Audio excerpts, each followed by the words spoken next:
Welcome to episode 19 of the Resurrection Podcast. I am Acusio Bivona. I want to start this briefing by running a forensic audit on a compliment you probably wear like a badge of honor.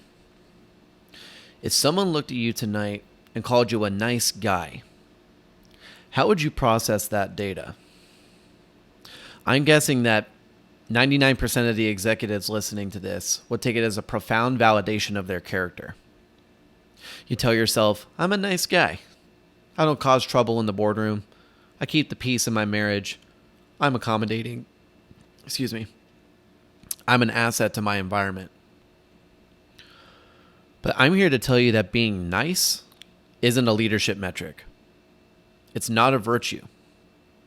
It's a severe operating system error. And it's the exact reason your wife no longer respects your presence, your executive team bypasses your authority, and your biological infrastructure is completely dormant.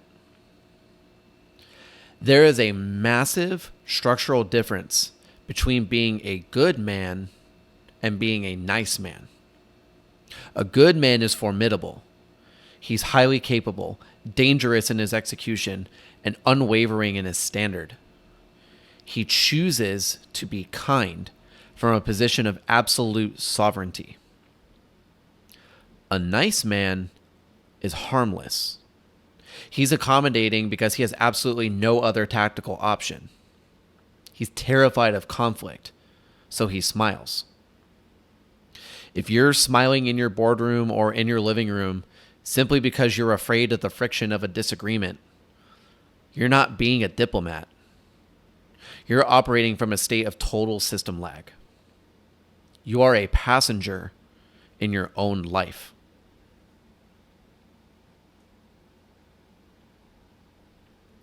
We need to look at the physics of this pathology.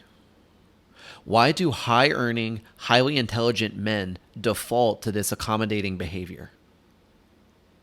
It comes down to a specific software glitch that Dr. Robert Glover clinically defines as the Covert Contract. When you operate as the nice guy, you're running a silent, undeclared transaction in your head. The code reads like this. If I'm highly accommodating to my team, if I suppress my actual needs, and if I never initiate conflict, the world will eventually reward me with exactly what I want. If I do all the chores without being asked, my wife will reward me with intimacy.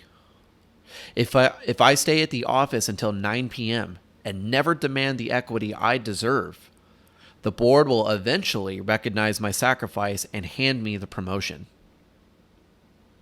You execute the accommodating behavior, but you never actually declare the terms of the contract. You keep your standard silent. So what happens? Your wife doesn't sleep with you. The board promotes the operator who actually demanded the position, and your system crashes. Let's look at the hardware degradation that occurs when you run this covert contract. Every time you smile and say yes when your internal architecture is screaming no, you create a massive physiological discrepancy. You're demanding that your body suppress its natural biological standard. This suppression doesn't just vanish. It's stored as high-density physical tension. Your autonomic nervous system registers the discrepancy between your internal truth and your external compliance as a constant low-level threat. And you begin to build resentment. Resentment is one of the most catabolic frequencies a human can carry. It floods your system with cortisol. It degrades your testosterone production. It forces your cardiovascular system to operate under constant silent strain. You are physically rusting from the inside out because you refuse to let the friction out of the machine. You think you're keeping the peace, but in reality, your hardware is absorbing the collateral damage of your silence. You're trading your biological longevity to avoid a 5-minute uncomfortable conversation. This operating system error manifests in very specific ways for men at the executive level. Let's look at the telemetry of the men running this code. First, we have the diplomat founder.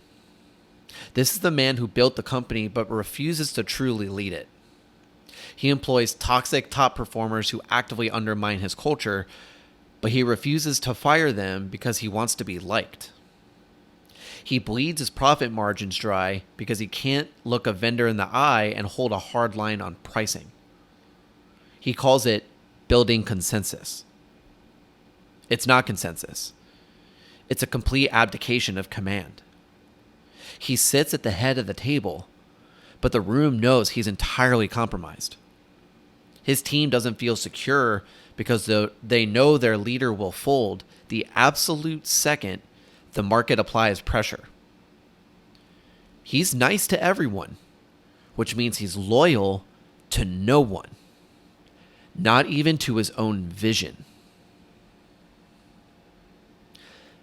Then we have the silent roommate. This is the executive who commands a $50 million P&L during the day, but completely shrinks the moment his car pulls into the driveway. His marriage has been physically and emotionally dormant for 4 years.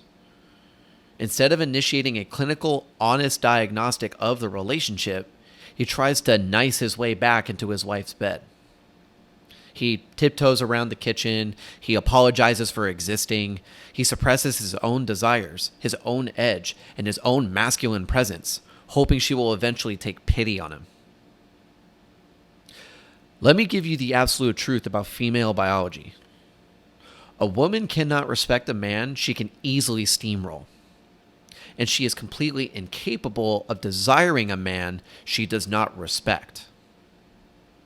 When you walk on eggshells in your own house, you're not making her feel loved. You're making her feel incredibly unsafe. You are forcing her to be the masculine anchor in the environment because you refuse to plant your feet. You are burying the exact edge she actually needs you to project. Both of these men are waiting for permission to be fully alive. They're waiting for the world to validate their covert contracts. It's never going to happen.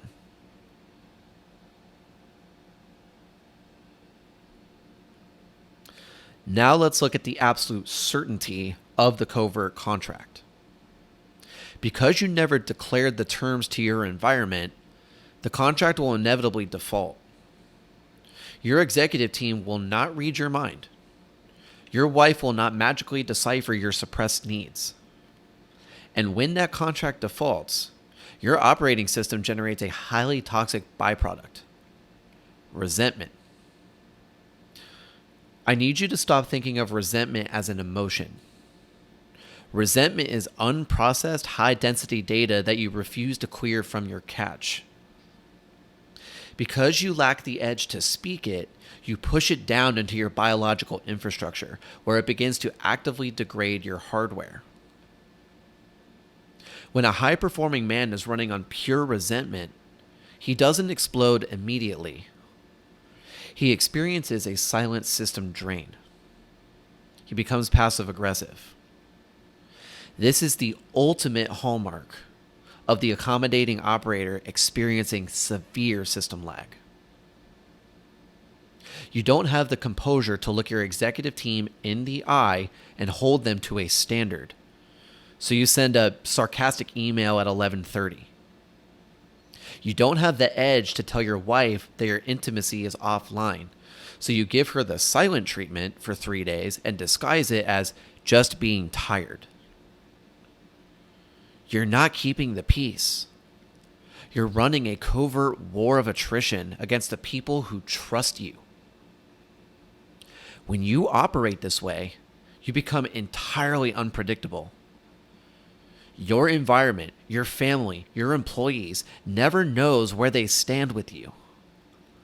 They know you're smiling, but their autonomic nervous systems can feel the latent hostility radiating off your hardware.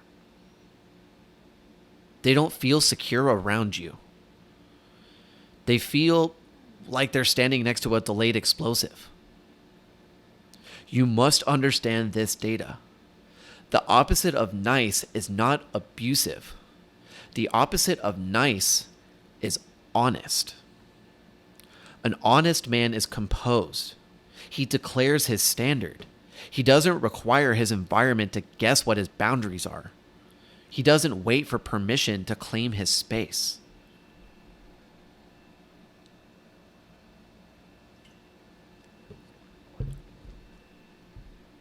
We're going to replace the code. You can't resurrect your presence while still running the software of accommodation. We must completely dismantle the covert contracts. We do this through a specific 30-day architectural timeline. I call this the benevolent no protocol. Days 1 to 7 is your data audit. You can't delete code you have not identified. For the first 7 days, you don't change your behavior. You strictly monitor your data. Every time you say yes to a request, an invitation, or a demand, you must run an internal diagnostic. Ask yourself, am I agreeing to this from a position of sovereign choice? Or am I agreeing to this because I'm terrified of the friction of saying no? You must physically document every covert contract you are currently running. Write down exactly what you have been silently demanding from your wife, your board, and your peers in exchange for your accommodation. Days 8 to 14 is the ledger zero. You void the contracts. You accept the absolute reality that no one owes you anything for your unrequested sacrifices. You stop expecting the market or your marriage to reward you for suppressing your own voice. You zero out the ledger. And then days 15 to 30 is the benevolent no. This is where the actual biological re-architecture begins. You must intentionally introduce controlled friction into your environment. When a request comes across your desk that violates your bandwidth, or when a dynamic in your home crosses a boundary, you execute the benevolent no. You look the person in the eye. You don't raise your voice. You don't apologize for your existence. You don't offer a 5-minute defensive explanation. You deliver a composed, absolute refusal. No, I don't have the capacity for that project. No, I will not accept that standard of communication in this house. The first time you execute this, your biological infrastructure will panic. Your heart rate will spike. Your amygdala will signal that you are creating a threat. Hold the line. Let the accommodating software expire in that moment. Because the absolute second the friction clears, you will feel a massive surge of reactivated energy. You'll realize that the people around you don't reject you for setting a boundary. They finally respect you because you planted your feet. Before I wrap this up, let me give you the exact telemetry of an executive who ran this protocol. Marcus, 44 years old, Senior VP of Operations for a national developer. Unfortunately, Marcus was the ultimate accommodating operator. He worked 70-hour weeks because he refused to say no to his CEO. He managed the home logistics because he refused to initiate conflict with his wife. He was running entirely on the fumes of his covert contracts, waiting for someone to finally hand him his life back. And his physical hardware was severely lagging. His blood pressure was sitting at 145/90. His testosterone was entirely offline. His marriage was a sterile, logistical roommate agreement. He applied for a system diagnostic. and we intercepted the accommodation. I forced him to run the data audit. He realized he was harboring a massive toxic reserve of resentment toward his wife for a lack of intimacy, even though he had never once clearly declared his needs or projected any real masculine edge in his own home. So then we installed the benevolent no. I required Marcus to initiate 3 absolute boundaries at work and at home within 14 days. No raised voice, though. Just clinical, unmovable standards. When he finally looked his CEO in the eye and refused a weekend project, the CEO didn't fire him. He respected him and promoted him to a partner track 6 months later. When he stopped walking on eggshells in his living room and reclaimed his physical presence, the dynamic is the word I was trying to get. The dynamic with his wife fundamentally shifted. She stopped treating him like an assistant and started responding to him as a man. His resting heart rate dropped. His systemic inflammation cleared. He stopped operating as a diplomat in a time of friction and became a highly capable architect of his own life. You have to run a diagnostic on your own environment tonight. Are you smiling to keep the peace while your internal infrastructure silently degrades? Are you hoping that if you just shrink enough, the world will eventually reward you with exactly what you want? Accommodation is not an executive strategy. It's a biological surrender. If you look around your life and realize you've built a massive professional empire, but you are a doormat in your own home, if you are exhausted from the weight of the resentment you are carrying, it's time to execute the system override. Go to coachcoos.com and apply for the Resurrection Strategy Call. I will be your red team. We will audit your covert contracts. We will locate exactly where you are leaking your edge, and we will build the precise protocol you need to reactivate your presence. Stop asking for permission to occupy your own life. Rebuild the machine. Resurrect the man. I am Acusio Bivona, and I will see you in the work.